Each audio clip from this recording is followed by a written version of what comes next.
Origin just from CGX, and this is US Navy's unluckiest ship with an untouchable crew, USS William D. Porter. Well, the fat Russian. Yeah, what's the Salmonella video of Unluckiest? Pretty sure it was this William D. Porter, right? This is the one where they shot at their own president or something? This was like, this is Salmonella type of video, because Salmonella obviously covered it, and Salmonella always covers videos that are like really insane like that, right? And knowing Fat Russian, right, how his style is, this is one of the best videos. I mean, he can cover, right? I don't know how I missed this video for so long, but apparently there you go. It was literally the first video on my recommended feed. Like, hell, how the fuck did I miss this one? So yeah, it's gonna be interesting.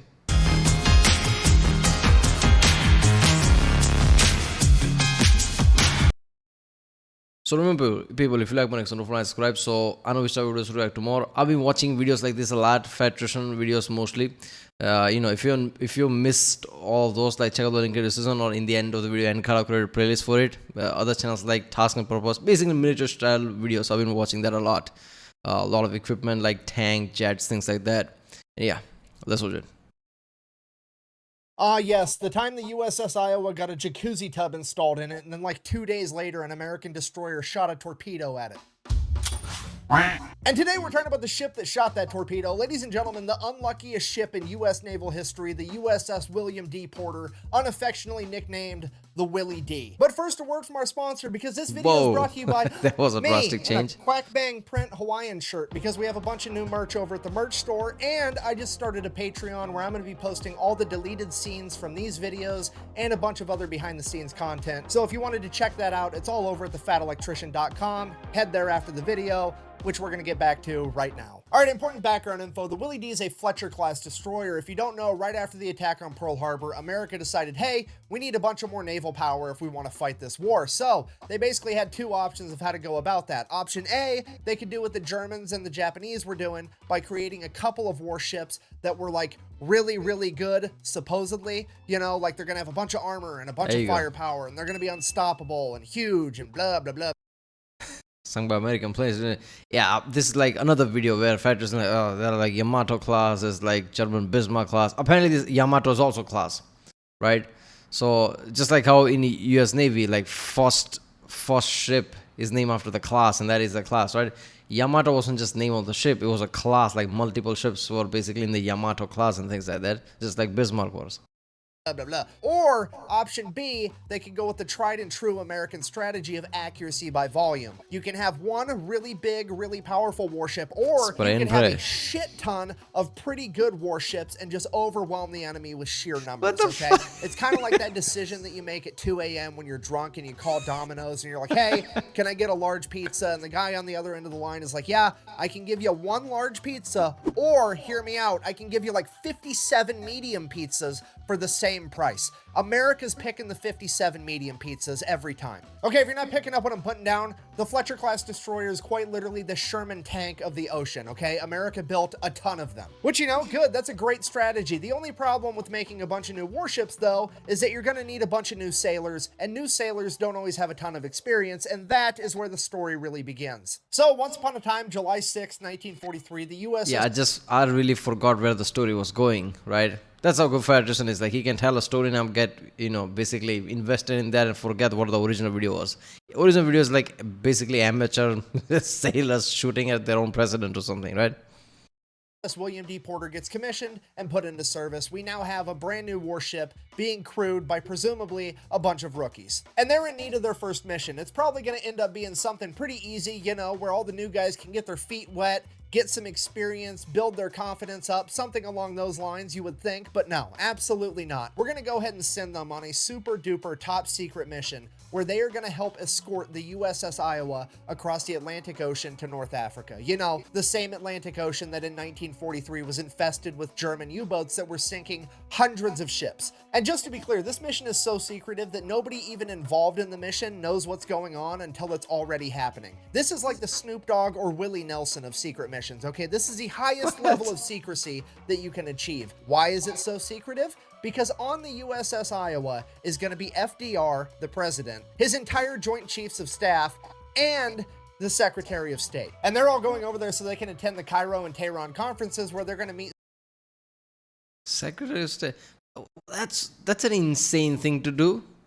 Like, you have like chief of staff, which I'm guessing is like next in line after the president and vice president, right? No, wait a minute.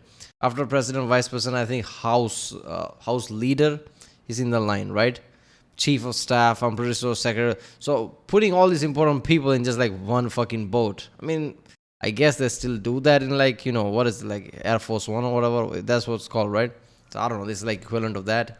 Stalin, Winston Churchill, Shanghai Shek, all the leaders of the different countries that are going to fight the Axis powers. And my favorite factoid of this entire mission is that the crew of the USS Iowa had no idea that they were going to be escorting the president, but at the same time, they had to make certain accommodations for the president before he showed up, including installing a jacuzzi tub in his quarters. So for a period of time, there was a bunch of new sailors looking around like, why the fuck are we getting a jacuzzi tub installed on our battleship? This is awesome. And then like a week later, FDR shows up and the whole crew's like, oh, well, this makes way more sense now because obviously FDR can't really shower. He's going to need a bathtub because, you know, he's got that water polo injury or whatever happened to him. Anyways, so the Willie D goes to leave port for the very first time to meet up with the USS Iowa, and while backing up, they forgot to bring the anchor up all the way and proceeded to scrape the life rafts and a bunch of other equipment off of the destroyer next to it, and then they bumped into like 2 more destroyers just trying to get out of the harbor. Yeah, there you go. There you go. Don't mind me. So they set out on this super secret mission. I was about to say this, like, you know, one of those like people who don't know like how to drive a car in like a supermarket, scraping off all the cars. Like, there you go. Up, don't mind me. This is normal. It's not like this like a navy and like really expensive boats and shit. Escorting the president across the Atlantic, it's the USS Iowa being escorted by 3 destroyers, including the Willie D, and 2 escort carriers. Now, while they're traveling, they have to have complete silence to be as quiet as possible to not get detected by U-boats, and that includes not using the radio. Absolute radio silence. You have to communicate using signal lamps instead. So fast forward, we're like 24 hours into this 8-day-long mission. Everything is going great. Then suddenly they hit a rough patch of ocean, and the Willie D apparently didn't strap down all of their depth charges, and one of them just rolls off the ship into the water and fucking explodes. Okay, now the crew of the Willie D knows exactly what happened. Is this a real video? All the other ships have no idea, and all they know is that there was a huge explosion. Okay, how again? What was the video? What was the latest one? It was the latest one, right? With the tank one. That badass guy who basically said, wait a minute, what if we put radios in tanks? And they're like, oh, like, holy shit. Right? Basically. Was a tank father. I don't know. There was one of the recent videos, right? I'm pretty sure. So this is equivalent to that. Like, you know, like, oh, wait a minute, we have to have radio silence. Of course, things are going to go wrong. It's literally a convoy. If you try to travel with your friends in a multiple, let's just say SUVs, trying to go somewhere, and if you can't communicate with phone, can't even stop the car and talk with each other, there will be problems. And that's like normal day life. This is like fucking naval things. Come on. Underwater near the boat that the president is on. Everything went from 0 to DEFCON holy shit like that. So they're thinking they're getting attacked by German U-boats. They break out into evasive maneuvers. Everybody's running to their battle stations, getting ready for a fight. And then the Willie D hops on the signal lamp and we're like, sorry, that was us. The whole radio silence thing actually comes in pretty clutch for the Willie D right here because since they can't talk on the radio, command has no idea of actually figuring out what happened. I mean, they don't have radios or they are prohibited to talk in radios. Because if there's a latter thing, you just exploded a fucking bomb. I think radio silence is not one of the things that you need to worry about now. If there are U-boats, they probably noticed you by now. It's best to just talk now. I don't know. It's like we passed that point. And they're not going to know that somebody just forgot to ratchet strap down the depth charges. And they also can't get chewed out via signal lamps. So the whole conversation was pretty much just that. Hey, that was us. We're not getting attacked. The end. for now. And since this is the first of 8 days on this voyage, there's a good chance that everybody's just gonna forget that this happened and we can all move on. Fast forward 2 days, we're now on the third day of the 8-day voyage, and the USS Iowa goes full dog and pony show mode, and they decide they're gonna release a bunch of weather balloons to be able to shoot their anti-aircraft guns at to show off for the president. So they get all these weather balloons up in the air, and then they proceed to let them float all the way across the continental United States from Montana to the coast of South Carolina before they shoot them down with an F-22 Raptor. Wait, that's the fucking wrong story. What the fuck? Where'd that come from? I think Sorry, he so told the the USS story. Iowa opens fire with their anti-aircraft guns. They're taking out all these weather balloons. FDR's super impressed, but then there's a huge gust of wind, and it blows a bunch of these weather... Have you been to one of those like obligatory things, like maybe you went to somebody's wedding or something that you don't want to be, but I guess it's like some your cousin, uncle, whatever, like distant thing. It's just like, God damn it, how long? This is. Look at the time. Look at the watch and everything. The cigarette is like, okay, I guess we're spending time here. FDR's super impressed, but then there's a huge gust of wind, and it blows a bunch of these weather balloons out of range and over towards the Willie D. At this point, the Willie D is like, oh shit. This is our chance to redeem ourselves. Quick, man those anti-aircraft guns. We got to take out these balloons. And that's exactly what they do. They start absolutely destroying these balloons. Oh, wait a minute, which game is this? They did a terrific job. Forgot. So they pop all these balloons. The crew of the Willie D is just... Wait a minute, what is the game? Tower defense, right? That was tower defense, I don't know. Amped. They've totally redeemed themselves. Everybody's going to forget about that depth charge thing now. This is the best day ever. So the commander decides, not wanting to lose all of his crew's motivation, they're also going to do some torpedo drills, keep boosting up their morale, you know? So when you do a torpedo drill, you send the torpedo guy down, and he takes the primers out of the torpedoes in the torpedo tube, so that when you fire the torpedo for the drill, it doesn't actually launch the torpedo. So the chief torpedo officer goes down, takes all the primers out of the torpedoes, gives a thumbs up that they're good to proceed with the exercise. The commander of the Willie D then picks a target. Now, bear in mind, he's trying to improve his men's confidence and morale, and what are you gonna do if you want them to score a hit? You're gonna aim for the biggest target, right? Give them the biggest opportunity to succeed that you can give them. So they aim at the USS Iowa, you know, the ship with the president on it. Yeah, I mean, like, you take there are filters there. Yes, does this meet criteria? Yes, you target the biggest one, but does that contain your fucking president? Then you don't do that. Regardless of what, like, find something else. Pretend it's not there. So the crew takes aim with the torpedo tubes. Commander gives the order, fire torpedo number 1. Click! Torpedo stays in the tube. Nothing happens. They wait a few minutes. They're like, oh, hey, we scored an imaginary direct hit. Good for us. Terrific. Commander gives the order again, fire torpedo number 2. Click! Nothing happens. Wait a few minutes. Oh, hey, we scored another direct hit. Commander gives the order. Fire torpedo number 3. Chief torpedo officer, fire fucking what now? The Willie D has now just fired a live torpedo at the President of the United States, and they have anywhere between 3 and 5 minutes. Imagine if imagine if he was in the jacuzzi. Sir, we getting attacked. Oh my God, Germans fun. No, none of that shit. It's our own. Yeah, it's Willie D Porter that just attacked us. Like, what the fuck? Getting out of the jacuzzi. Before that thing hits the USS Iowa, what do? Obviously, you radio over to the Iowa and say, you need to move right now. But we can't do that because we're under orders to maintain radio silence, remember? And if we break radio silence, some German U-boat might come out of nowhere and shoot a torpedo at the president. So they decide they're not going to use the radio, which is like not calling the fire department when your house is on fire because they're going to show up and get That's what I was saying before. Like, okay, I think we passed certain points. Yes, German U-boat might pick it up, but you're like, shit is going down already. Shit wet, like...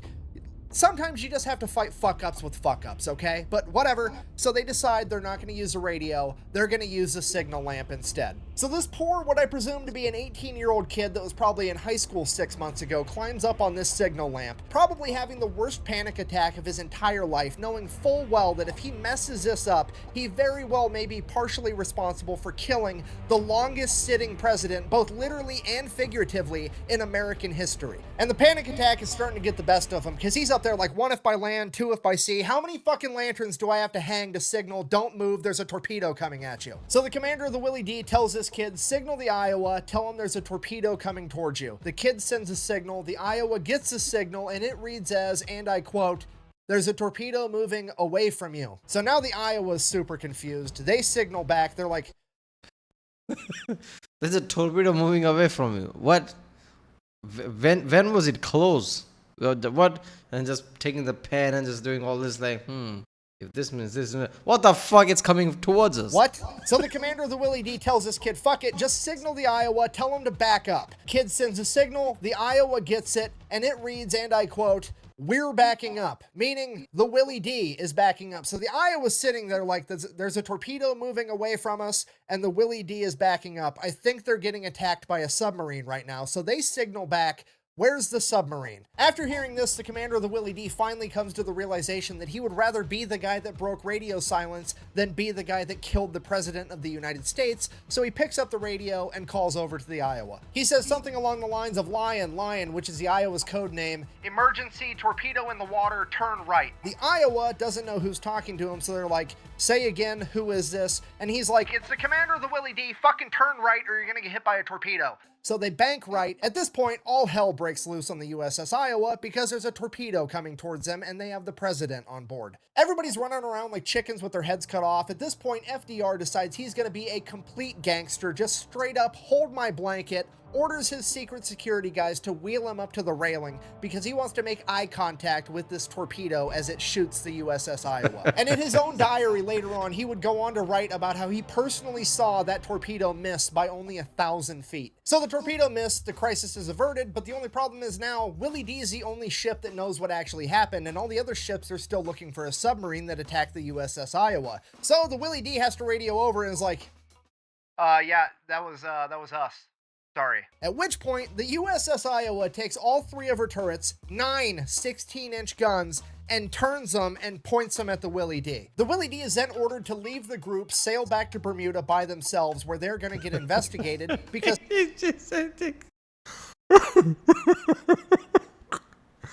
You're part of the group, you fuck up so much that the leader of the group literally points a gun at you and says, get the fuck out of here. Get back. You need to know what you did. Sit in the corner. This is insanity, man. This is like a Family Guy episode or something. Imagine just like Iowa class ship just basically pointing all the guns and it's just like hearing like, get the fuck out of it. Get out. Go back. Because they just tried to kill the president. And what happened next is kind of debated. One story goes that the Marine Corps boarded the Willie D and arrested the entire crew, making it the first and only time in U.S. naval history that an entire crew got arrested. Some people think that that didn't happen because it wasn't in the Willie D's official war diary, but you also have to remember that this was already a super secret mission, and this was fucking embarrassing. I mean, the government didn't release this to the public until the late 1950s after World War II, so it could have actually happened, and the U.S. Wait a minute, there's 7 minutes left. What is he going to talk about now? U.S. government covered it up because, you know, the U.S. government covers up all kinds of shit all the time. But what we do know for sure is that the chief torpedo man that failed to remove that 3rd torpedo primer got sentenced to 14 years of hard labor, or at least that was until FDR decided to be a complete gangster yet again, because apparently he found the entire almost assassination attempt thing funny and decided to pardon him. So that was that. The president stepped in. I mean, you know, pretty sure he probably understood like what the situation is, like how like they're all basically rookies and things, and it just all became a shit show and all that, and just like, okay, like just let it go. He know they didn't really try to kill him or something. Like 14 years of hard labor feels like more like a Soviet type of, like, what is it, Serbia, what, I don't know, right? Back to the gulag type of shit than anything else. So they're like, okay, that's just a bit too harsh in this situation. So yeah, he just realized like, oh, this is not right.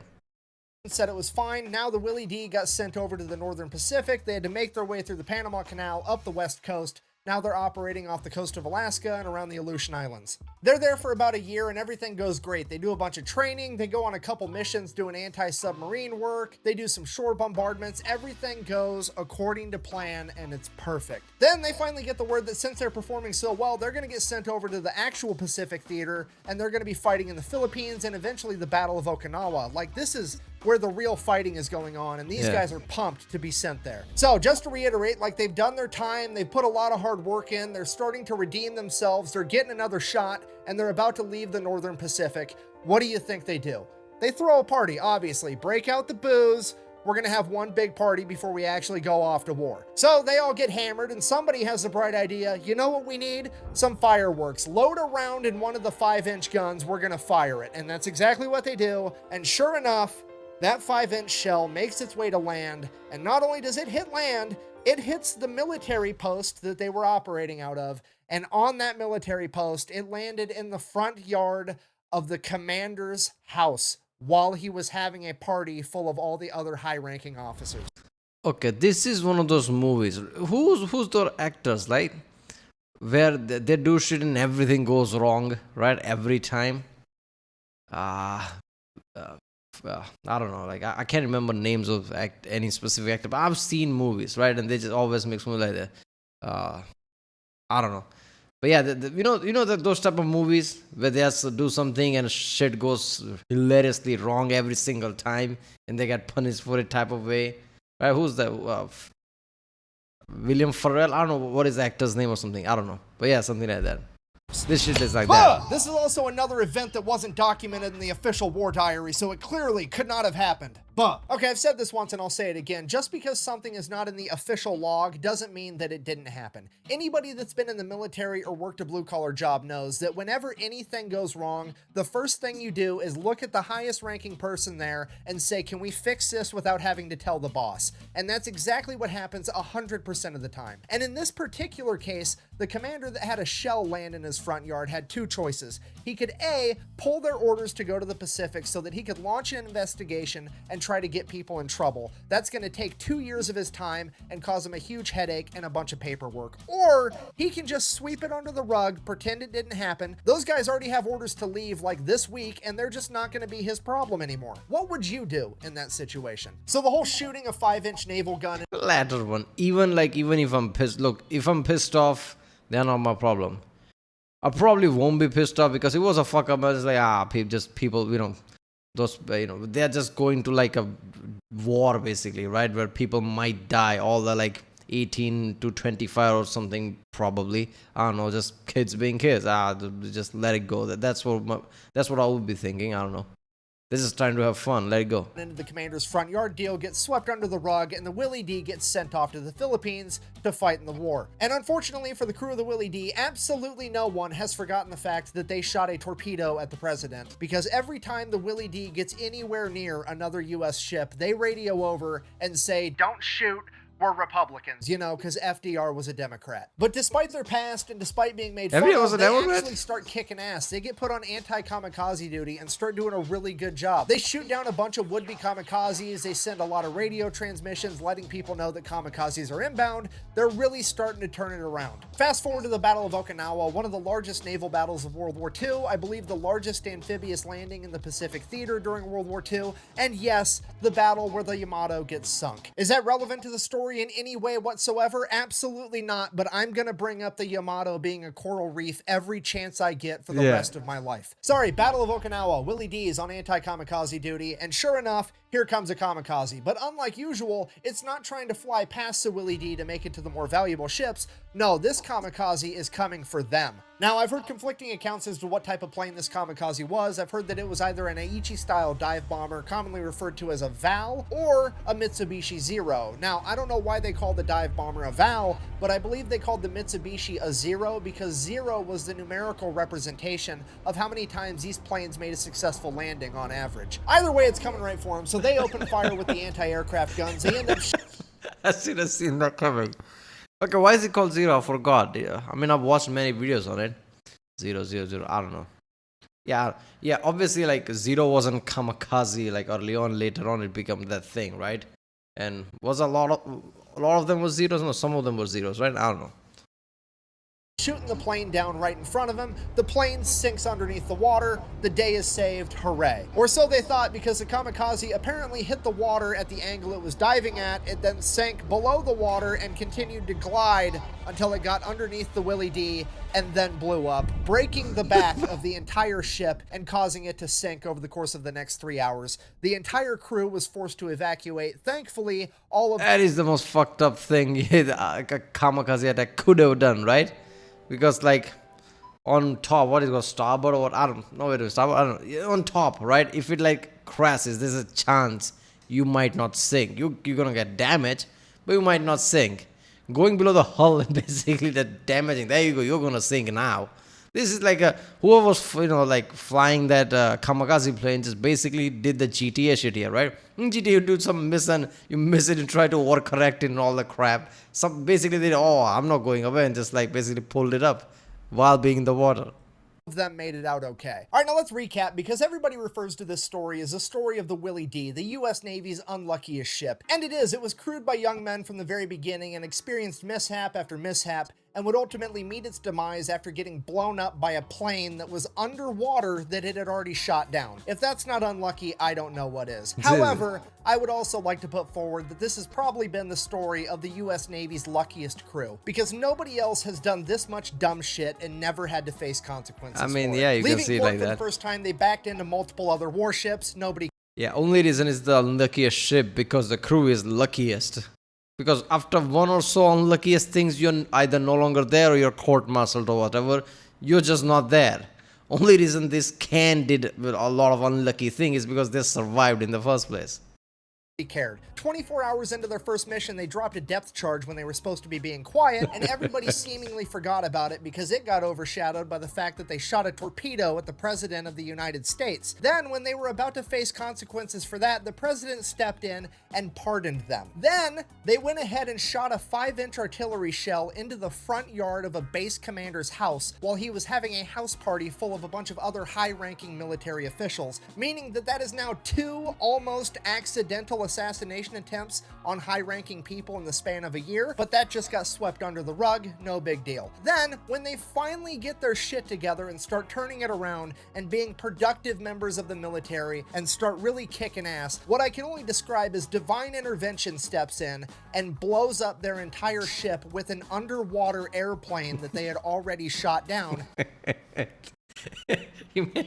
Imagine a plane was shot down, God, like, come on, man. This guy, and just basically take a switch knife, basically God's switch knife, so it would be big, and just cut under the hull, and there you go, it sank. It's the plane that sank it, I didn't do it.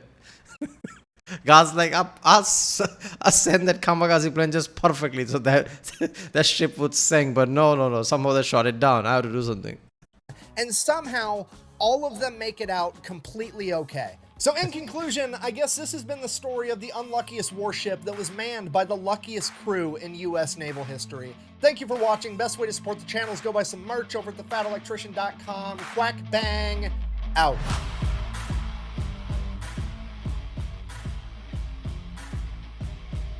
Does he have anything to say? No, not this time. Yeah, pretty recently started doing that, right? Marvel style. Yeah. And, alright. Man, this is like, the last part wasn't part of the Salmonella video, so that was a surprise to learn. Yeah. But Salmonella could have made an animation of that, like it's a complete story from start to end, while leave it in the middle. I guess the whole point was like presidential thing, so you just stop there. I don't know. But yeah, this is like insane story, right? From the start to end. Like he said, like luckiest cruise, but unluckiest ship. All that shit that is happening, it's like cartoonish. And especially when presidents around, right? In US, around this time, like, imagine that happening today. That would be like a way too many uproar, right? I mean, even then, like US presidents were like really like someone to look after, especially in the war times. But I feel like nowadays it's like security has become so tight. It's like you can't even think something like this happening today. If that happens, it will be just like too much. Like everything will get tore up and down. Like, why did this happen? Who's responsible? How did anyone let this happen? A lot of chain of command would be fired, right? Because how would you let this like rookies around president in the first place and all that crap? But yeah. Right, well, if you like my reaction, don't forget to subscribe. If you haven't seen other Federation reactions that I did, check out the link in the description or Anchor right now. And yeah, I'll see you next time.